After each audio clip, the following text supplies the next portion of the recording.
Assalamu alaikum. This is Shakeel Ayaz from English 2K19, having roll number 33. My subject is economics and concerned teacher is MS Indra Mughal.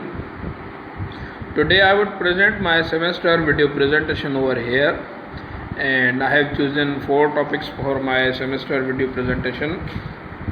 And first of them is agricultural transformation and rural development. So basically, if a topic should be defined, then problems also should be defined. So the problem is that over 3 billion people lived in rural areas in 1997. The figure increased almost 3.3 billion by year 2010. People living in the countryside comprise considerably more than half the population of different nations of the world. A vast majority of world's poorest people are located in rural areas and engaged in primarily in subsistence agriculture. Coming to the agriculture system is useful to view agriculture in a systems of frameworks: inputs, outputs, input labor, fertilizer, seeds, land preparation, land quality and tenure. Also outputs production in the form of mature crops and income earned and allocated. And there are 2 types of agriculture in the world. The first is that highly efficient agriculture of developed countries, where substantial productivity, capacity and high output per worker permit a small number of farmers to feed entire nations. Second is that insufficient and low productivity agriculture of developing countries, where many instances the agriculture sector can barely sustain the farm population, let alone viewing urban population even at a minimum level of subsistence. And there should be a need of resources. For that, resources can be varied.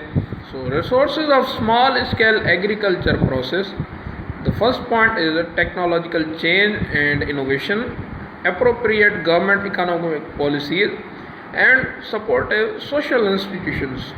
That means if you want to stand an agriculture system of any country or any area, these 3 things are mainly to be have, and any state or any government or any institution have to work on 3 topics. The first is that technological change and innovation.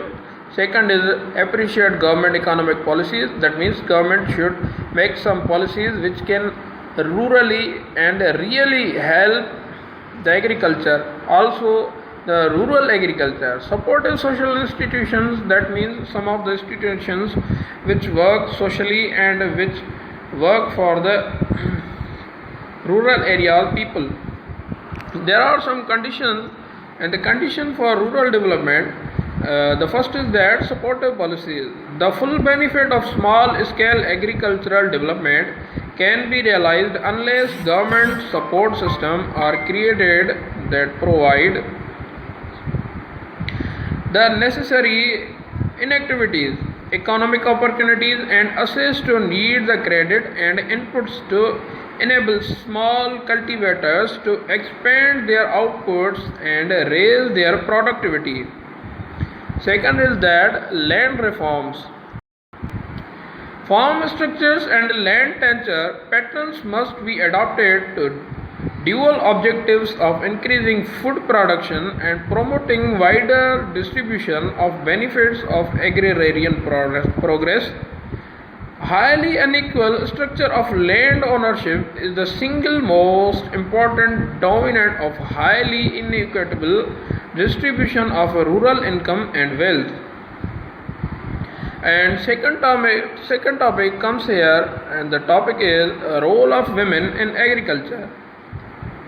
Women comprise 41% of world's agriculture labor force, which rises to 78 in some countries, which means the percentage of women labor, the women who work, which works in the fields, there are 41% in the world, and many countries they are 78% also. Women play an active role in almost every sphere of agriculture, although they have different responsibilities according to their gender, but they have substantial knowledge on crop varieties.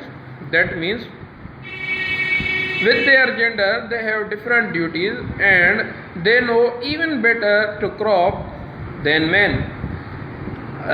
A point is seasonal. That means women's employment in agriculture are seasonal.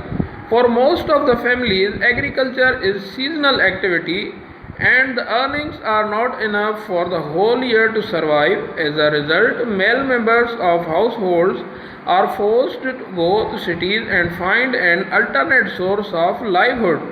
This increased responsibility of women to take care of household affairs as well as work in field. Although it is globally accepted that the female contribution to overall economy in terms of their contribution to agriculture is high through Asia and Pacific region, but they are working as a seasonal or part-time workers, or their work goes without the recognition. The extent of their involvement is not acknowledged, and inevitably women are either considered as unpaid labor or paid less than men for the same work. Another problem is unpaid.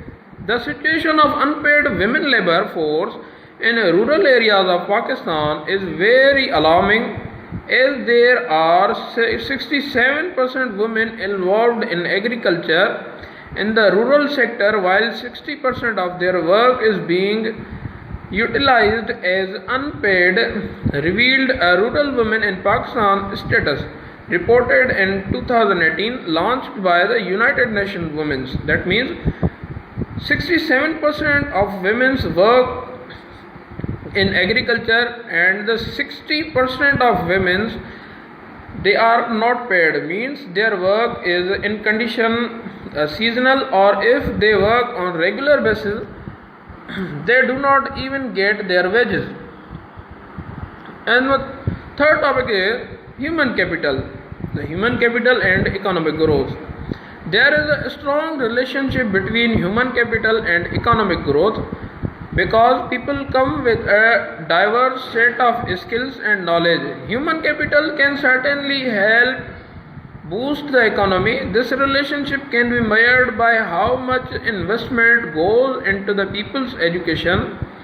Some governments recognize that this relationship between human capital and the economy exists, and so they provide higher education at little or not cost. People who participate in the workforce who have higher education will often have large salaries, which means they will be able to spend more. That means the human capital, or we can say the human capital in economic growth, is very important because it considers or it records or it have a management system for educated person and also uneducated persons. It can compare the skill of persons and give them a work. This is the skill based quality of human capital, that every person have different kind of skills, and this human capital system divides the people with their capabilities and their skills. And also this policy infrastructured in schools and education system to have education and give education to people, that people can get more skills with their study, with their education, and they can get higher pay and higher wages to have a good life, or they can survive a good life. And the fourth topic is Green Revolution. The Green Revolution or the third agricultural revolution is a set of research, technology transfer and activities occurring between 1950 and the late 1960s that increased agriculture production worldwide. Beginning most markedly in the late 1960s, the inactivities resulted in the adoption of new technologies, including the high-yielding varieties of the cereals, especially drought, wheat and rice.